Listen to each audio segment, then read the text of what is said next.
Well, just about 12, 13 hours or so ago, the Atlanta Falcons deciding to part ways with head coach Raheem Morris and general manager Tony Fontenot. That search beginning immediately for their replacements. We were out last night talking with some Falcons fans, asking what they think of the shakeup. Here's what they had to say. I love the Falcons. I love the head coach, but I think it's time for change.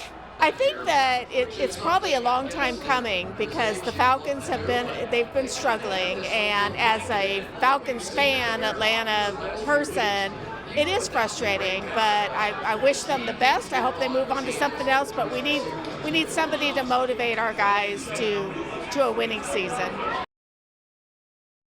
Now, who is going to be able to motivate the team to get that winning season?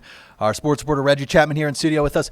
All right, so the team finishes with 4 straight wins, but, I mean, it's another losing season. I couldn't believe it when I read this morning. 8 straight losing seasons? Yeah, well, they haven't been in the playoffs in 8 years. And it feels like it, right? The last time they, I think, made a deep run was, of course, that Super Bowl run with the 28-3 that I'm not supposed to say those numbers. Right, we don't talk about that. But you get my point. It's been a long time. And I think that finally that the owner is just tired of it, right? You know, you got to win games eventually.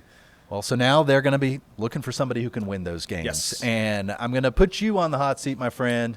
Have you been able to look into who they might potentially tap? What's the short list looking like? So it's interesting because, I think the fact that I had to go out and, research some names kind of speaks to the situation, right? I think that this is not one of those years where there's, a big name coming available or a big name that is available that people want to go get. I think a couple years ago, or this last year, was Ben Johnson, who was the offensive coordinator for the Lions that everybody really, really wanted. He ends up with the Bears, and he's an example of how an entire organization can turn around if you just hire the right guy. Yeah.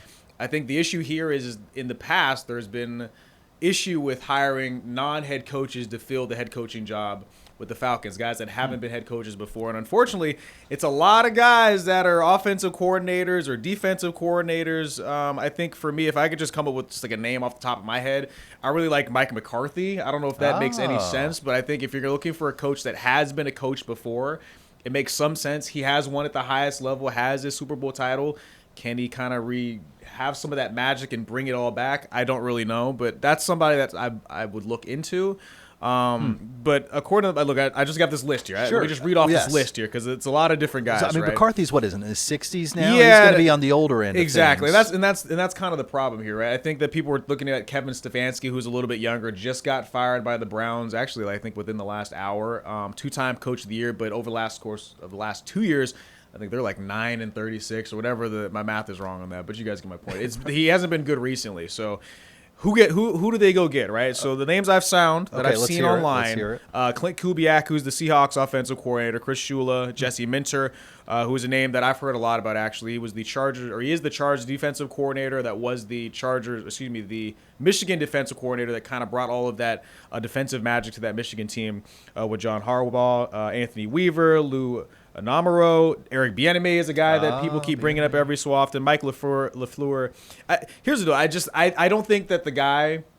I don't think we have an answer yet. Yeah. I think it's hard to figure out because it's just a bunch of coordinators, and I think a lot of them are still coaching right now as well. But the good news is you made this decision so early that you should have the pick of the litter. I think it's a better job than what's available in Tennessee. I think it's a better job than the job with the Browns, and I think it's really the best job available at the current moment. Mm-hmm. Who knows what will happen in Baltimore because people think that John Harbaugh might be on the way out. Maybe he's a guy that you bring to Atlanta, which I think would be really interesting. Harbaugh would be huge.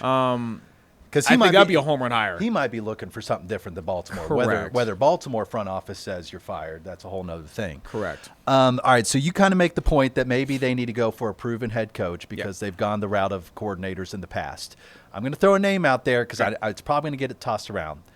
Bill Belichick. I'm not saying it's the right choice. He's at UNC. He might be looking for an out there. Yeah. Is his name going to be floated around? Will he Probably. be interviewed? It's funny. We always get these emails of top 10 betting favorites to land a job or whatever else, and Bill Belichick's name was number 10 on that list. And I'll be honest, I don't know. I mean, I didn't like what I saw from them over at UNC. I know it's a totally different sport going from the NFL to college, but it's so similar now with the money and the NIL that you would think they would have done something a little bit better than what they were doing. I don't know. I think Bill requires Look, we saw what Bill looked like at the end of his time with the Patriots, and they didn't have a quarterback situation figured out then, Right. and it didn't look good. So I have a hard time believing he would come in here without the quarterback situation figured out once again, and with the way that offenses and defenses have changed over the years. I don't know if he is the guy. But of course, we'll see. It would be very Falcons for them to kind of pick him. Well, so do you think they need to go offensive-minded, somebody who can really help supercharge this offense, which has a great roster on paper? Yes, and I think what the good news is that and of course it all depends, because if you make major changes like you have, and you've gotten rid of like the three top highest names on in your organization, you worry about guys leaving, right? I think Jeff Ulbrich did a fantastic job leading this defense this year. I think so there's the question mark if he decides to come back. I think that this defense has a lot of young pieces that they brought in with this last rookie draft class and the guys that they've drafted over the last couple years that leads you to believe this defense is only going to get better. They're not paying them much of anything. So you've got all the pieces defensively. You've got all the pieces. You've got a lot of good pieces offensively. But I think at this point you're looking for an offensive guy. But the question is, what does that look like, right? I think Arthur Smith a couple years ago was supposed to be the offensive guy that was supposed to be changing the future of the organization for the Falcons, and it didn't really work out. So, like I said, I think they'll probably if John Harbaugh comes available, great. I think unfortunately they're going to end up with one of these coordinators. Who knows? Maybe they just need a chance to prove themselves. We'll see. That's the goal. Reggie, what happens next? What happens today? What's going on over at Falcons Training Center? Yeah, so it's obviously a big week, a lot going on. Right now, Maria Martin is actually up in Flowery Branch as they get ready to do locker clean out. Of course, the season ended yesterday, so these players still are going to have to clean out their lockers. They meet with the media one final time. They usually do exit interviews with coaches and player personnel. I wonder who they're going to be talking to, considering most of the front office is gone now, with so many question marks going towards the future. But they will meet with somebody to kind of break down what they did from the past season. And then Thursday, we will hear from owner Arthur Blank. He's having a press conference early morning on Thursday, which we will be at and covering. So it's going to be a busy week. And, I remember just a couple of years ago when we did this coaching search, it was a whole to-do, and it's all hands on deck here at the studios here at 11 Live, and I anticipate it's going to be the same thing once again this year. Back to it. All right, Reggie, thanks so much. Thank you. All right, great having Reggie today, breaking it all down for us. A big sports news day here in Atlanta. Hey.